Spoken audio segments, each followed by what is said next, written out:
இன்னைக்கு சிலர் கடவுளுடைய ஆசீர்வாதத்தை பெறாததுக்கு காரணம் அவங்க மைண்ட்ல அவங்களுக்கு தகுதி இல்லை.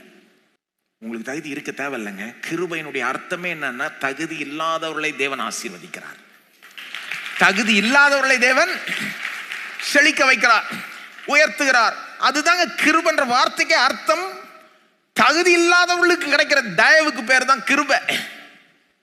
தகுதி இருக்குதுன்னா உங்களுக்கு கடவுள்கிட்ட தயவு, அது தயவுனே சொல்ல முடியாது. போங்க, உங்களுக்கு கடவுளுக்கு முன்னால எல்லாம் தகுதி இருந்ததுன்னா அப்போ உங்களுக்கு ஏதோ ஒன்று கடவுள் கொடுக்குறாருன்னா அதை கிருபைனே சொல்ல முடியாது, தயவுனே சொல்ல முடியாது. தகுதி இல்லாதவர்களுக்கு தேவன் தயவு பண்ணுகிறார், அதுதான் கிருபை.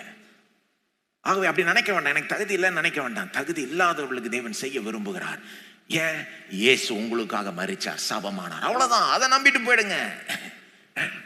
அதை நம்பி அவருடைய ஆசீர்வாதத்தை பெற்றீங்கன்னா தான் அவரை பிரியப்படுத்தியே வாழ முடியும், பரிசுத்தமா வாழ முடியும், அவர் சொல்றதை செய்ய முடியும், உழைக்க முடியும், உண்மையா இருக்க முடியும். அப்படி இருக்கும்போது இன்னுமே ஆசீர்வாதத்தை அனுபவிப்பீங்க, அதுல சந்தேகம் இல்லை.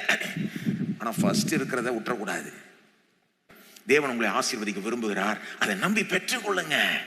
எதையும் தடை செய்யறதுக்கு அனுமதிக்காதீங்க. இந்த தகுதி இல்லை, இந்த புத்தி எல்லாம் நடுவில் குறுக்க நிக்க விடாதீங்க.